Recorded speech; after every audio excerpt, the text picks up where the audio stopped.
One. Hi, welcome. Great. Good morning. Good. How are you? I'm excellent. Where's the babe? That's my first thing I'm always curious Right? about. New So mom has an hour to themselves. that's exactly what it is. I had my husband take her for, he's like, okay, I can have her for this little chunk. And I'm like, okay, her schedule is this. So I'm ready at this time. Go. Where's yours? We started daycare last week. Oh, how is it? It's good. It's good. That's a whole other thing we could talk about when we get to this. When we get there. Yeah, so I want to back up. For anyone that doesn't know you, this is Cassidy. You are based in Florida, and you are, or you were, and maybe we'll go back to being a professional OCR racer. Yes, we could say that. Okay. And you do the That's programming? what it was. Okay. We'll see. Well, and you program. You're the head programmer for the Epic Interval Training, Yeah. which you'll tell us more about once we get there. And you are a new badass mom. Yes. So tell us, you became a mother when? Okay, so I became a mom 5 months ago. Jaxby Jade Nicholas came into my life. So basically, I guess we start at pre-conception. Okay, let's go there.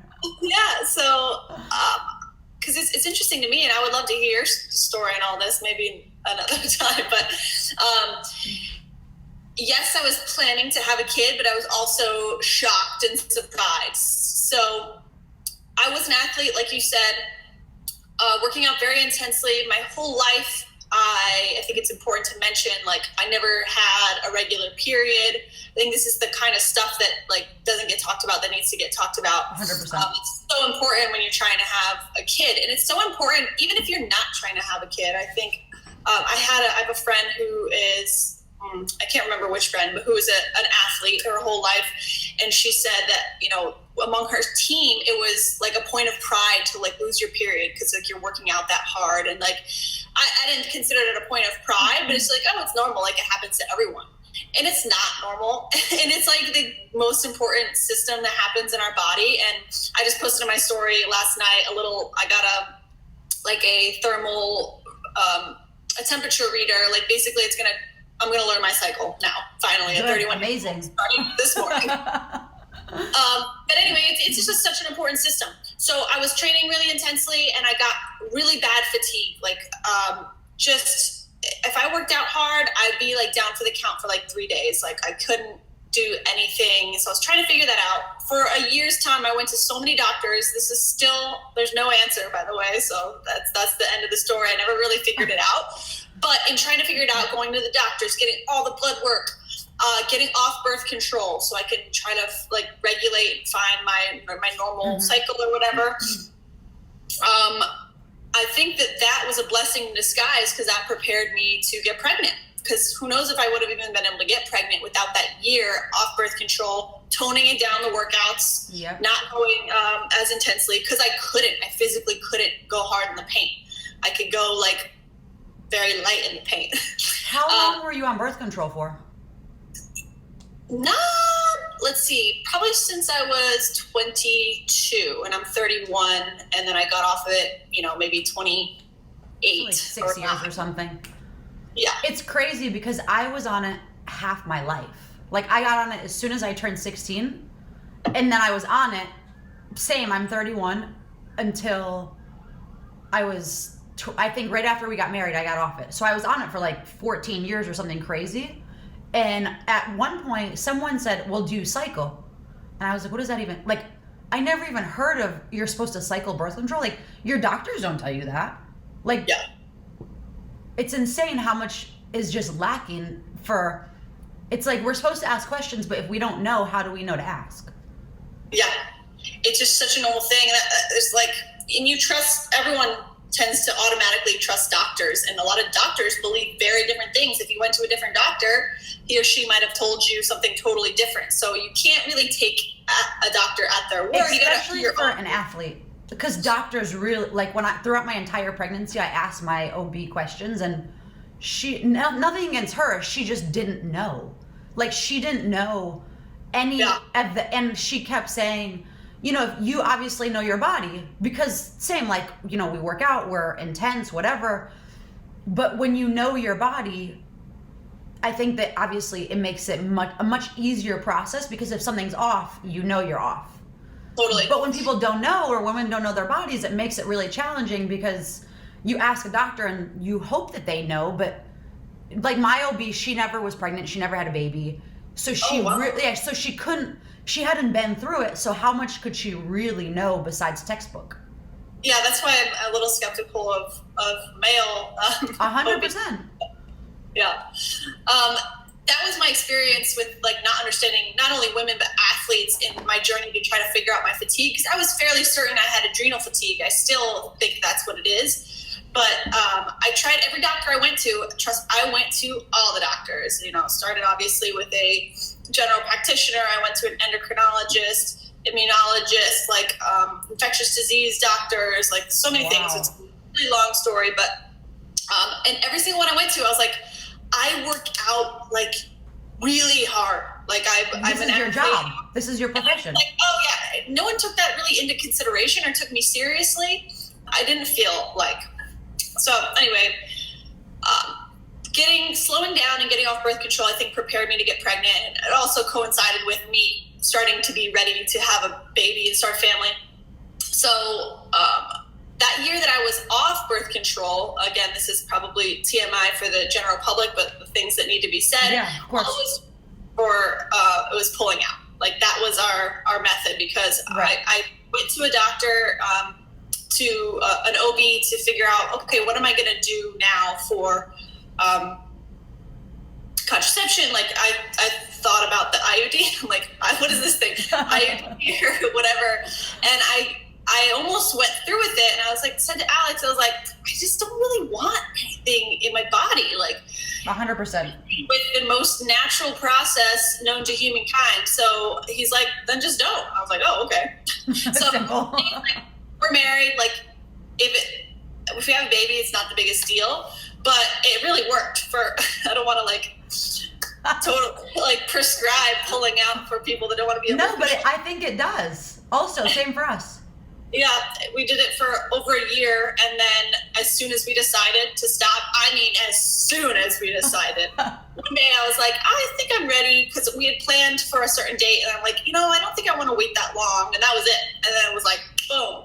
And I didn't expect it. The problem is, I didn't think it would be that easy to get pregnant. I was like, we've only been pulling out for over a year. Like, surely I have a flawed body from all the athletics, and it's going to be hard for me to get pregnant. That was the story I had in my head I don't know why. That's just the story I had in my head. But what I think, I don't know your nutrition, but you were probably eating well. Your nutrition was right. And a lot of females that I've seen, when they've deprived their body, that's where the issue is, because there's such a problem with nutrition. People don't realize that it's truly food and what you put in. And if you are and it gives me goosebumps, because it's like, if you take care of your body, and it's the same, like you're ripped, you have the abs, but if you're eating properly and you're not depriving, I think it's much less likely to be an issue. I know. I'm getting so fired up like you. Like, we can even go off on this topic too. Yes, I'm lean, I have muscles, but what I cannot get people to understand is I have those muscles and I have abs because I eat a lot. Baby, you can't build muscle. Abs and muscles. You can't build the muscles by depriving your body of food. 100%. Now, of course, the leanness is a different thing. Honestly, sometimes I think my abs are like a curse, because people have this conception about me that I maybe like diet or try really hard, but I over many years of trying all the diets and depriving and paleo and this and that, I finally come into like intuitive eating and knowing what to eat and just eating whatever I want, no restriction ever, ever, ever. Yes, same. And but people, by seeing me, probably think that it takes like some magical recipe or some discipline. They think, oh, I must be really disciplined. Like, I can't do that. It's She's the really fitness discipline, the consistency, but the eating, give your body what it wants. Yeah, both. And it's also not like I'm fitness discipline. I mean, now is a different story, but it's not like I'm like grinding for 2 hours a day. It's like I'm like a 30-minute worker outer a day, and wherever I am in my life. Right. So, well, that's exciting. I'm happy to hear that it was easy. Yes. So then I got pregnant, and I didn't know for 8 weeks because I didn't know it would be that easy. And I really enjoyed my pregnancy. I guess I was just really ready. And I don't know how it happened, because, you know, you're in your 20s and you're like, yeah, I like the idea of having a baby, but I don't know when it just shifted for me. I think a huge part of it was coming off of athletics, trying to fix my body, pulling back, making those things not so important to me. I had to focus on other things and like find myself and like find purpose in other things rather than like crushing myself in the gym or going after a next competition. So I was really ready for that.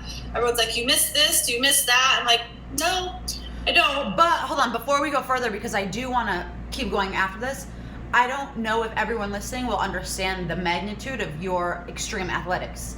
So tell the things you've won and all the cool achievements that you've... Okay, let me get out the book. No, just kidding. So I started obstacle course racing in 2013. I just went to a Spartan race like anybody else could sign up, and I did pretty well. And so 2013, long story short, that started like, I did well. So I kept doing that. I was on Spartan Race Pro Team for a few years. I specialized in stadium races, so the short explosive stuff. I did everything. Like I did the 5-hour mountain races, but I really ended up honing in on the short stuff. And then later years, there's more short races came out, like Tough Mudder X. Before that, it's actually Steve Austin's Broken Skull Challenge on CMT. That was my probably biggest claim to fame, and definitely what made me the most money in all of it. So that was a show on CMT that's now canceled.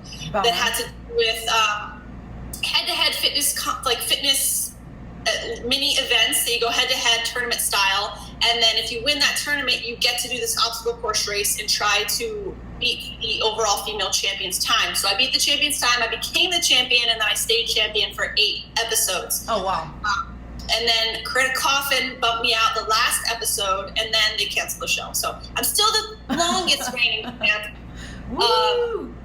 So yeah, there was that. And then after Broken Skull, there was Tough Mudder X. What other things were there that were like short races? I got pregnant during the High Rocks thing. But anyway, Did you do anything while you were pregnant? No. You were like, not a chance. No, not a chance. Yeah, so lots of, like, I mean, I don't know, I think 30-ish Spartan elite podiums, and the Broken Skull is probably my biggest claim. Okay, so now your new achievement, your little baby. Yes. So got pregnant, then what? So a pregnancy was really fun. Like I said, I ended up, my only problem was I had a pubis diastasis, which is basically like a separation, like your pubic bone comes together like this, and mine had like too much relaxin in it, and it started like it was really loosey-goosey, and it caused a lot of pain. So ironically, the only thing that bothered me, the biggest thing that bothered me was walking. Obviously running would be out too, but I don't really like to run anyway. But walking would bother me, where anything where I was planted on 2 feet, squats, deadlifts, swings, I could do. So I could do a lot of fitness, which I did, but I couldn't like go for walks, which was kind of a bummer, but I'll take it. Yeah. That actually started, and I'm always curious if this would have happened if I didn't do this. So in October, I got pregnant in June. In October, I went on a cruise with my friends and family for like, Alex and I eloped. So we did like a wedding cruise, and it ended up being like a gender reveal cruise too. And him, and his brother entered a three basketball tournament on the cruise. And I'm like 3 months pregnant. Yeah. 4. Yeah. And I was like, I'm fine. Like everyone was worried about me. It's like, I'm not going to like lay out on the floor. I'm just going to, play. It's fine. Yeah. So everyone, they let me play. They weren't going to like stop me anyway. But the next day I was like, or in the middle of the night, I got up to pee and I couldn't walk. Like I had to crawl to the bathroom because it was just so much agility while the hormones were all starting in that area, loosening things up, all that agility and cutting that I was doing that day really like screwed me. So I always wonder if that would have happened or if I just like jump started it. But anyway, that was my only issue. And did you do anything to combat it, or you just avoided the unilateral stuff? Honestly, I just avoided those things. What did I do? Oh, I did chiropractic, and that helped a little bit. Yeah. Cool. Okay, so keep going. So I guess the next thing would be like my journey or my decision to do a home birth. So I'm the youngest of 4 kids. My sister has 4 kids. She did 2 home births. Her second 2. My sister-in-law did home births. So I was very familiar. But I was like, I don't have a particular desire to do a home birth. So I was like, I'll probably just do a hospital birth. I just don't have a desire. And you have to like want to do it, right? But the more I started reading, I got myself a coach. She's a doula. Her name is Emily Steinwick. She's a birth fit coach, a doula, and a coach at Juice Gym. I don't know if you're familiar with any of those things, but she's in California. Okay.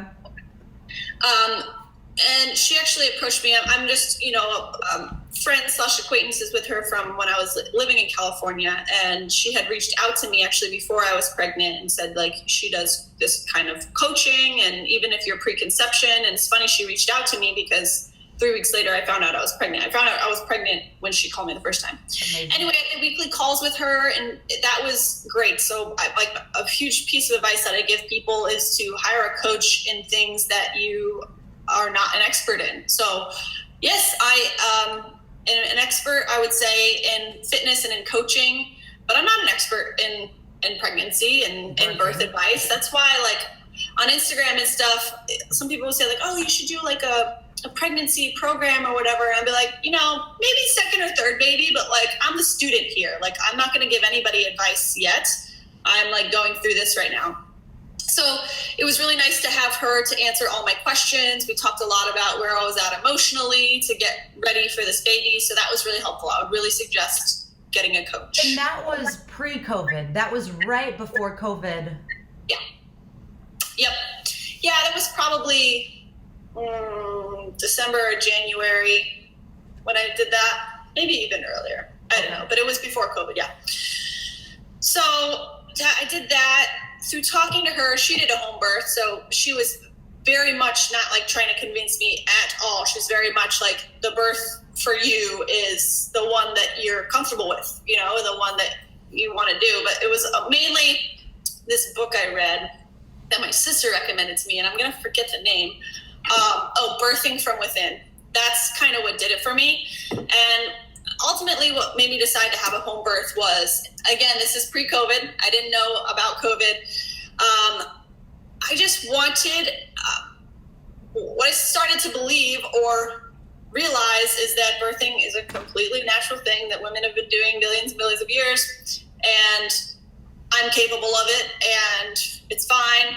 And I want to be in an environment where I let that natural process happen. I don't want to be with the lights and the people and the beeping and like mess up my like flow. Like there's so many things that can, not can interfere with that process. And I made a decision that I did want to do it. I did prefer to do it naturally without drugs. And I knew that if they were there, I'd probably take them, which I don't blame anybody who does that. I 100% would have taken them if I was in that situation. And I don't think there's anything wrong with that. But for me, something I started to really believe that I wanted to do. I'm like, I want to be in my home. I want to have control over my environment so I can let this thing progress naturally. That's ultimately why I decided to do it. My husband wasn't as on board. He was supportive because I was into it. But like every particularly male, like safety, control, wanting to, and a lot of people are just like, well, why? Even if there's that little chance that something could go wrong, well, why? And if you research it more, back then I had all the stats in my head. I don't have them now. It's actually not more dangerous than a hospital birth statistically. Actually, it's less. There's less instances of bad things going wrong at home. So that's what I decided. And then she was born in March. So COVID was starting, what was it, February? Yeah. February and March. Literally the week before she was born was like, things were shut down and it was like a stay-at-home order. The quarantine lockdown. Yeah. We had a gym in Miami at the time, and I was working and up until we were allowed to stay open and coaching and stuff like that. And then, I had her at home. Where do you want me to go next? Just had her at home. No big deal. She just, well, you had a long labor. How was it? It wasn't terribly long. It was terrible, but it wasn't terribly long. Okay. I would say labor was like 12 hours, and like I would say 3 hours of that was like extremely minor. 3 hours of that was manageable, and 6 hours of that was 1,000 times worse than anything I could have ever imagined. So you're a former professional athlete. You've put your body through hell. This tops it?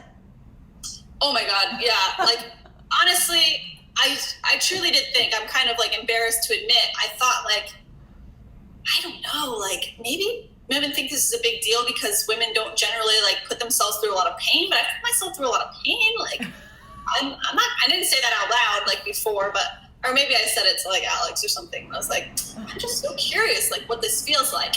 Nope, I was wrong. It feels like it's excruciating. It's the worst. It's horrible. But yeah, the birth was, it was like during the night basically. So basically from like midnight and then 9 a.m. she was born. Like I said, from like 3 a.m. on, it was just terrible. But everything went pretty textbook, right? I progressed normally. I was able to like labor in my living room most of the time. And then I moved a little bit to a toilet because, that you start feeling that pushing. It helps to like be seated on and like feel those muscles that you would do on the toilet, which I learned obviously through this process. And then went in the shower. I ended up birthing her in the shower. Probably pushed for like an hour. And the only thing that didn't go like amazing is that I tore really bad. Like, and I thought that I really didn't think that I would because I pushed for an hour. There was like several pushes where her head was visible, but she wasn't going anywhere. So I would have thought that it was like stretching enough that I wouldn't tear. But I tore really bad. I had like 3 different little spots. And again, I know you want us to talk about things that people don't normally talk about. So I had like a labial tear, which is like up top, which is fairly rare. I was gonna say, I feel like I've never heard of that. Yeah, and it was not fun. And it was probably not the worst part, but another horrible part was, I was stitched up by my midwife on my bed. Obviously they have like lidocaine, like number, but that's it. And that was pretty not fun either.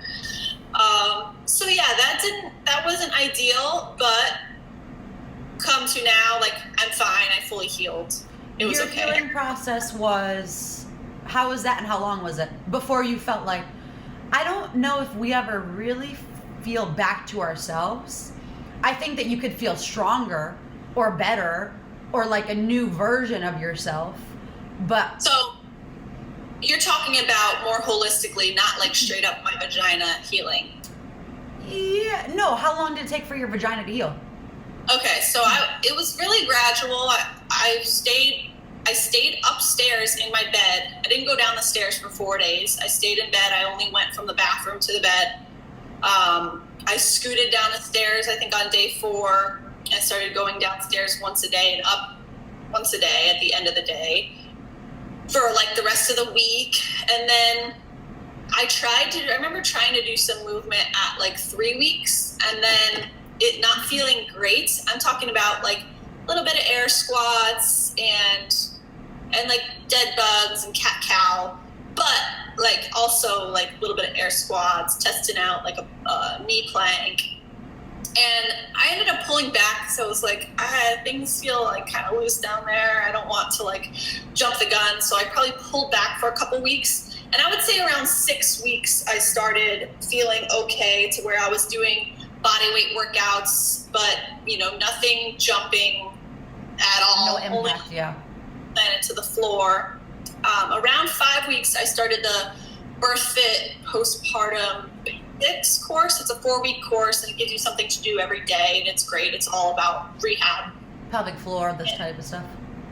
Yeah, and then from there, I was doing, like I said, about 6 weeks. You know, a couple weeks after the birth fit, a couple weeks into it, I started implementing a couple of epic workouts, just body weight and completely like level 1, and then building from there, adding weight maybe at 8 weeks, and then it was just gradual. So I would say it took 9 weeks to heal my vagina. It's weird, right? Because, so we spoke, I had my little one in April 18th. So we spoke, I think, in the end of March or beginning of April before, and I was asking about the at-home birth because when I had mine, it was mid-quarantine. Like, it was even, I remember people were saying, your husband's not going to be able to go with you to the hospital, all this, which is why I reached out and I said, hey, tell me what you think about the at-home birth, blah, blah, blah. Fast forward, I ended up having her in the hospital, and I ended up having an episiotomy. We never talked about this, but they cut from your butt to your vagina. So they cut all the way through. And I think what happened is that my delivery doctor, who wasn't my OB, I ended up having a man, and I never met him, which was a whole nother thing. I don't know how that even happens, but it's weird because I think that he just did that. Like, the midwives, they deliver, they're holistic, this is what they do. Or some doctors specialize in C-sections, or I'm pretty sure that the doctor I had, that's just what he did, if that makes sense. And I don't know, but I'm pretty positive that that's like a typical procedure when it comes to doctors, because he's been doing it for, I think he said 37 or 38 years. He's been doing it forever. And it's like every woman that comes in, he just snips through, because I went through pushing. What's that? Do you remember having a choice? That's the thing. I didn't. Like, I remember everything. And I remember him like grabbing the shears, and my husband was behind me, and he was like, because I made it very clear I wanted to try to just push. I didn't want to be cut. Like, I wanted to do it as natural as possible in the hospital in case something happened. But it was just, and I remember we did a countdown of 10 pushes, and we did probably like 7 or 8 rounds. And then it was just snip, and then there she was. And I remember he like pulled her out, and it was like pulling out, literally, I remember the umbilical cord. Like, I remember feeling that, like, her being pulled out, and it was like he was holding a chicken. Like, it was, and it's fine. Like, thankfully, everything is normal down there, or even tighter, because I think that here especially, they do an extra stitch for the husband, is what they call it, like, as a joke. And so yeah, that it was very interesting, because I didn't even know what that was. Like, me being so naive and saying, okay, I want to just, do it as natural as possible. I don't want there to be so much interference. And then all the way through, I don't even know how many stitches that is, but for those who don't know, they cut you from your butthole to your vagina. However much, how long that is for everyone is different, I'm sure. But no, it's crazy, because I feel like whatever it is, you just have to go with the flow. Unless you have a C-section, you have a plan, this is what's happening. But the reality is, if the baby decides to come before that, is scheduled, you got to go with whatever happens. There's no, yes, it's in your control, but it's not. They're already making decisions when they're that young, so I guess, get ready for it. As they grow older, they're going to make their own decisions. Right. So, right. The healing process. Similar, I think it was the first 2 weeks were miserable, because I had a really bad bleeding, and so my hemorrhaging was really bad for the first, like, in the hospital, I stayed 24 hours. I was in and out, which was awesome. The hospital experience was super easy. We didn't see one other patient. And when we went in, we were kind of under the notion of COVID, quarantine, hospitals, there's going to be dead people all over, and, the stretchers and everything. It was amazing, which I'm grateful and happy that that was very simple. We only saw nurses and doctors. But the healing process, 100%, I agree, is way worse than the actual pregnancy. Like, a lot of people I remember saying, oh, you're almost there, you're almost at the finish line. And it's like, no, you're just getting started once you have that baby. Like, the finish line is not the delivery. The delivery is just the starting point. Yeah, for sure. And that's a huge reason why, again, my whole leading up to getting pregnant, that's why I mentioned that whole year plus of me pulling back and this and that, and being so ready for that, especially as an athlete. Like, I had really let go of not caring about those things, because you can't, you do have to let go, because it takes time. And if you're always worrying about like getting back to anything.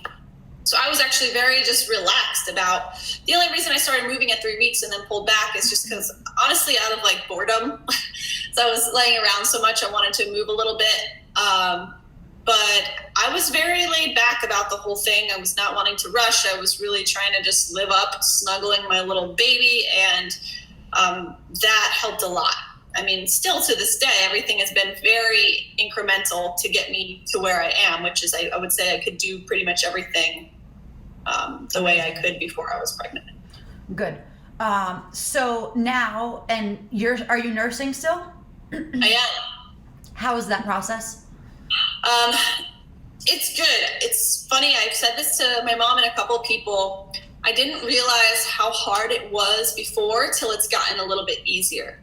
Like, I look back, and I'm talking not only nursing, breastfeeding, but also just like the whole thing, the baby, the sleeping, the crying. Like,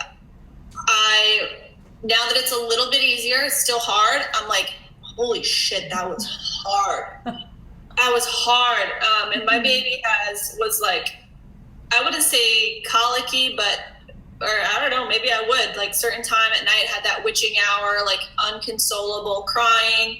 We did have it was a struggle a little bit with breastfeeding, of like figuring out, like, she would like be on and then pull off, and she would only feed a couple minutes at a time, and like figuring out, feeling like, is she getting enough food, and eventually figuring out that I was basically like too full, and then pumping before. It's a lot, like, and really you can read all the books and you can do all the things, but it's just learning by doing. And now I would say it's finally like actually pretty easy nursing. And like I said, she's in daycare now, so I just pump the hours that she would be eating.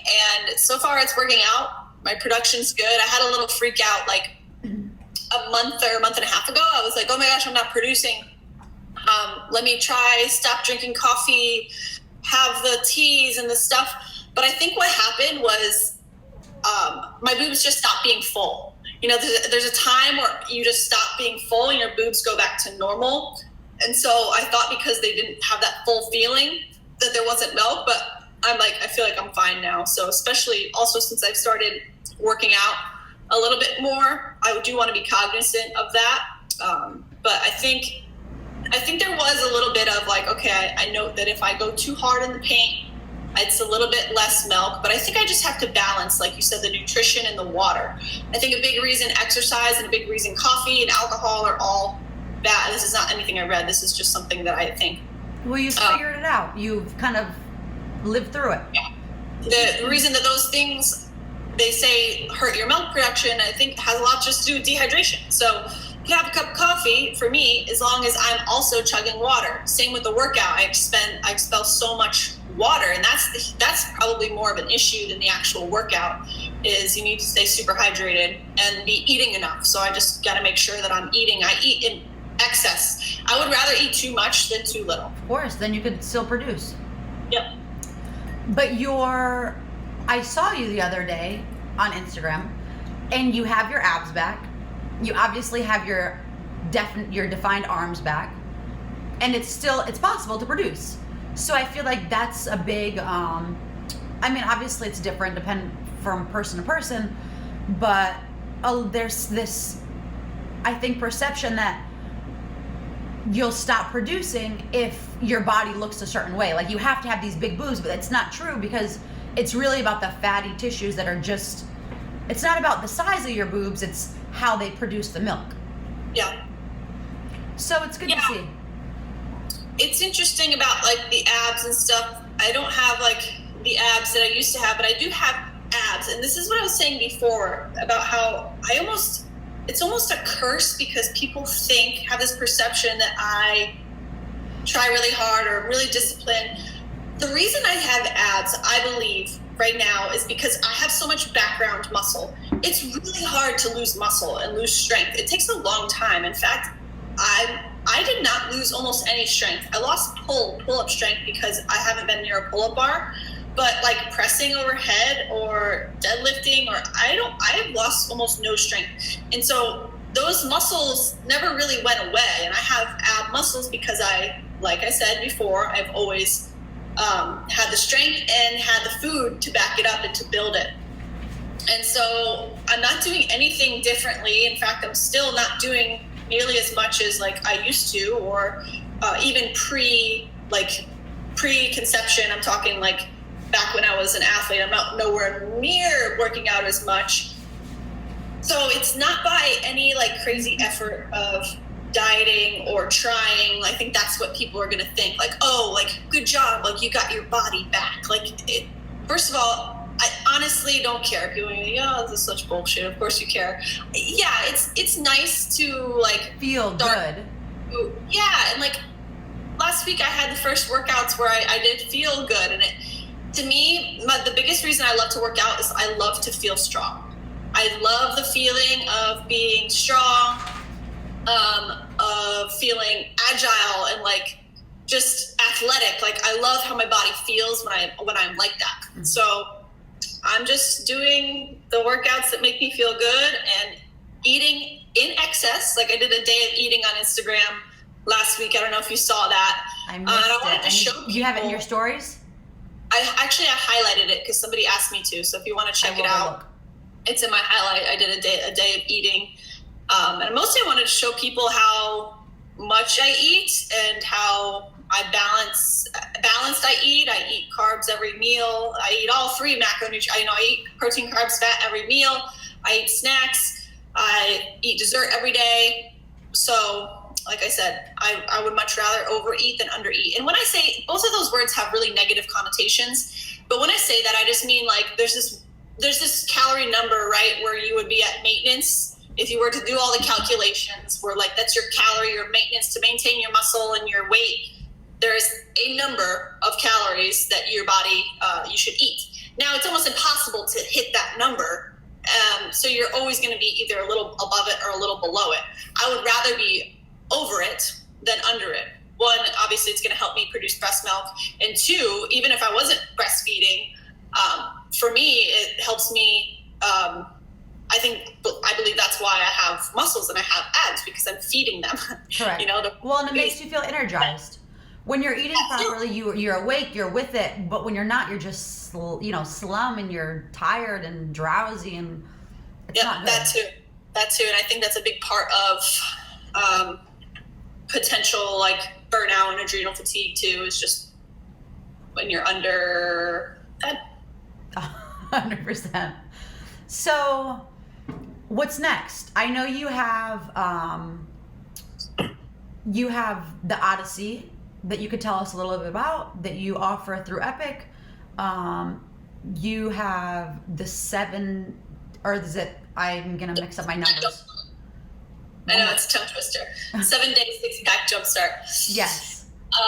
So let me just back up and let everyone know what Epic is. So Epic Interval Training is a company, a fitness company that my husband actually founded before he knew me. So he invented it. I just improved it. That's what I like to say. And he's kind of handed it off to me a little bit, to be honest, especially in the last few months since quarantine, because he's kind of had to start a new career because all our businesses have closed. He owns a bar in New York City, so that's our biggest kind of loss in this whole thing.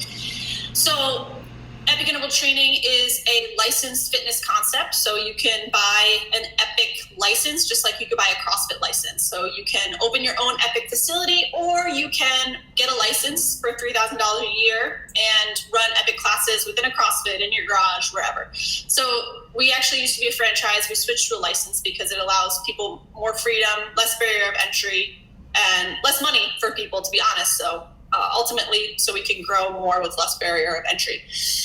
So I, like you said, am programming. How many Epics are there? There's a lot of them, or there's a handful? Well, there's like 10. There's like 10-ish. Okay, so there's a lot. Yeah, it's around grown. the country. What's that? It's grown quite a bit. Yeah, it's only been a few years. So 2012, Epic started is when he founded it. So right now, what I'm doing, we had a brick and mortar in Miami that closed due to COVID, and we've since moved to the west coast of Florida. And I wanted to do this interview in my garage gym because it's so cool looking, but it's just too hot out there. Okay. So I have a little garage Epic where I'm going to be now focusing on it's kind of course I love Epic and being in a community and in a gym, but not being near a brick and mortar will actually give me the opportunity to focus on the bigger picture, grow the company, support the licensees, build content, build online programs. So that is kind of what I'm doing during the day here at home in my garage. And like you mentioned, I have several things available online. The Epic Odyssey is an amazing workout program, I guess I would call it. It's 30 days of only body weight, 60 days you add a kettlebell, 90 days you add a suspension trainer, and then there's ongoing programming from there. But it's every day there's a lesson, an assignment, and a 16-minute workout. So it's only 16 minutes a day.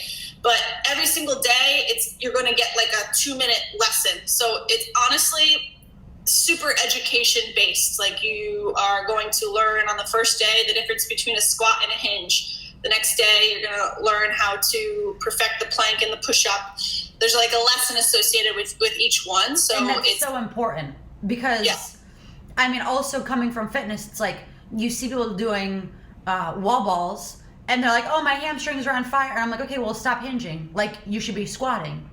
And so, and I think something else that you touch on that I really, really appreciate, and it's just, this is something you touch on in your life, is how important programming is.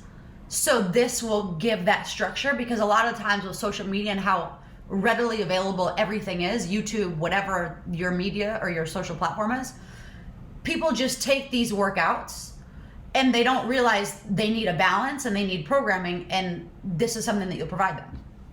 Yeah, absolutely. And the 7-day 6-pack jumpstart you mentioned, that essentially is like my lowest barrier of entry, in that it's $7. It does what the Odyssey does in a mini way and only focus on the core. So every single day you're going to get a lesson on and explain a super important core movement and how to do it correctly and why that's so important to the core, and it'll give you a workout for that day. So that does that for 7 days. Now those are like my workout related things. Oh, I also, because my gym in Miami closed, I have been, ever since we closed the gym, been teaching them on Zoom. I still do that. And now, obviously, since it's remote, anybody is welcome to join my Zoom gym membership. I teach every day. There's links to all this stuff in the link tree in my bio of my Instagram. And your Instagram is at? Epic Cassidy. Spell it. EPICCASSIDY. Go find her because she has some great content. And you can see her baby, Jaxby. You can see the one we've been talking about this whole time. So cute. And anyway, so those are my kind of for like the worker outers. But honestly, my passion in fitness has become more for like coaching coaches. So I do have the Epic Coaches certification available online that teaches exactly the entire fitness philosophy at Epic, how we program, and then also obviously how to coach. And my content is going more towards coaching coaches in general. For example, I'm starting monthly, I might even do bi-monthly workshops.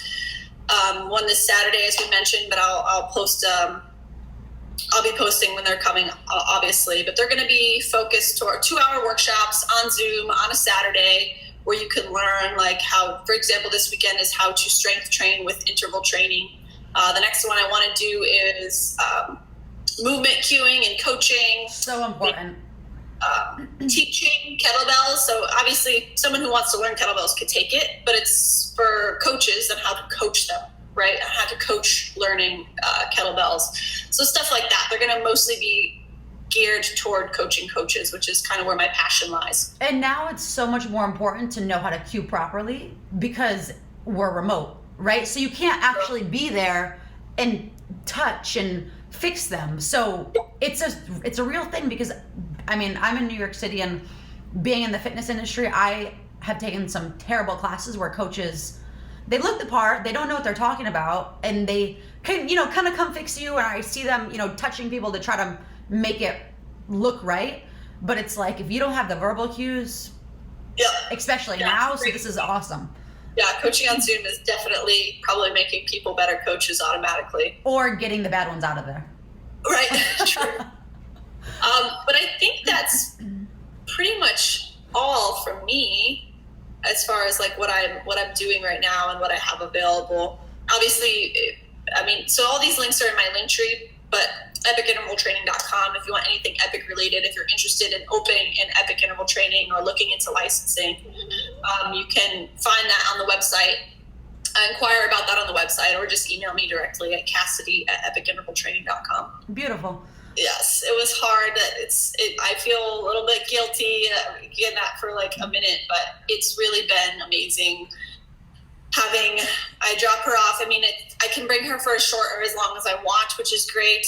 And it's allowed me, last week was her first full week. I got more done in, the 4 to 6 hours that I left her than I have gotten, ever done in my life, probably, because anyway, I'm just so efficient, and I'm excited about what I'm building with Epic now. So I think it's really good for me mentally to kind of have my own life and produce money for us right now. Definitely.